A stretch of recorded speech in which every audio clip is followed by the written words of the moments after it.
Ed? All right, Lauren Blanchard live for us at the State Department. We'll get back to you with news warrants. Thank you, Lauren.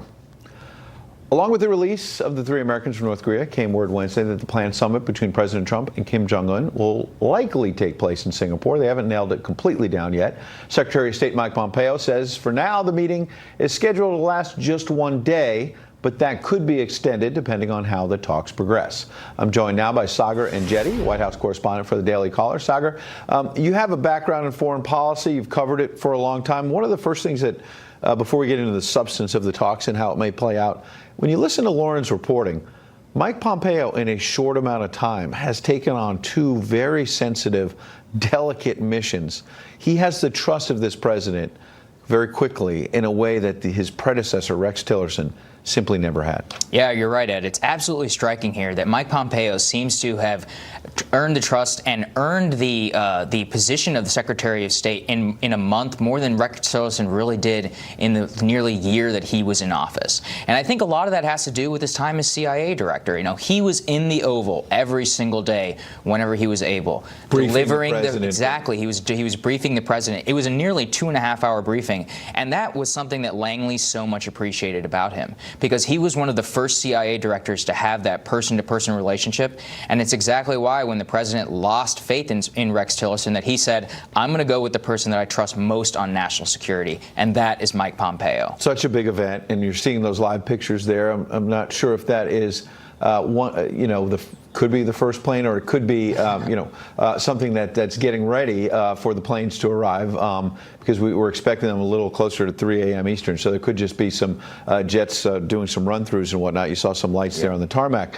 But I wonder what is happening inside the administration, because as we see these dramatic developments, on a normal day, it would have been a big story that the President of the United States said, we're not having the summit at the DMZ. Right. And now we're hearing it's likely Singapore. Talk about the symbolism and why you think we understand Kim Jong-un doesn't want to do it at the DMZ. Yeah, well, part of the reason there is that the DMZ is obviously still a hot zone. You know, this Korean War is still going on. And at the same time, you also don't want to have the event at a place that is entirely not neutral. And the DMZ, with its storied history of 55 years of war and all the deaths and things that have happened there, not really the place that you want to have a peace summit. Singapore is really a perfectly neutral nation. You know, it's the perfect equidistance from there. It's not Beijing, so it's a neutral party. And it's a place where Kim Jong-un can still feel comfortable, but in which he knows that, and that which the United States can also feel comfortable. And so I think Singapore is, frankly, I think also, from what I understand, is that the North Korean Air Force is so decrepit,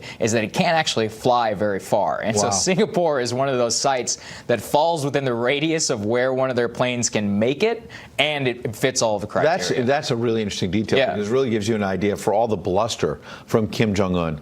His military is not in as strong a shape, obviously, as he likes to promote, and it makes you wonder about why that may be one of the reasons why he's in such a defensive posture, coming to the table and giving these Americans without any preconditions. Yeah, it's amazing. And you're right, is because we look at this, and North Korea has basically poured its entire GDP into its nuclear program. They don't care if their people starve. They don't care if they have roads. They care if they have an intercontinental ballistic missile, which is capable of striking the U.S. homeland. And frankly, they've achieved that. And now it's very interesting, I think, that the president entered these negotiations without the preconditions, for which he was heavily criticized at the time. And he actually did secure the release of those American hostages before the summit took place. It's absolutely astounding. The North Korean dictator in a defensive posture, as we say, giving some ground to the American president in the early stages, and yet you would never know it from the North Korean state-run media, saying, among other things in their release today, quote, the respected Supreme Leader Kim Jong-un warmly greeted Mike Pompeo and sincerely congratulated him on his recent official assumption as Secretary of State. So formal, and leaving out the key detail that, hey, we gave in here. Yeah, and what's funny, too, is that they actually told our people, our State Department reporters on the ground that, oh, well, this was a very difficult decision because these men are such terrible criminals. And, of course, it had absolutely nothing to do with the major pressure that the U.S. president has been putting upon us. But here are the 3 hostages that you've been asking for so long. We're just doing right ahead of this. Of our heart. Right, exactly. I mean, the North Koreans, they have to save face, too. I mean, there's a complex game that goes on in the Kim regime. But the thing that has surprised me most about Kim is his total willingness here to negotiate at the table, but also to just show some willingness and care, frankly, for his own people. That's not something that the Kim family is really well known for in their despotic regime. Another detail that struck me today as I was researching was the age difference between these two leaders. At least about 35 years difference between President Trump and Kim Jong-un. Yeah, the difference in age is more than how old Kim Jong-un is. He is I think he's the youngest world leader on the world stage. He has a nuclear arsenal. But and on a different level, him and the president do seem to be on the same wavelength here, in which, I mean, they both, tossed some really bombastic rhetoric at each other, but they've shown some real practicality. I mean, you see Kim Jong-un smiling with the U.S. Secretary of State after they called our president a dotard.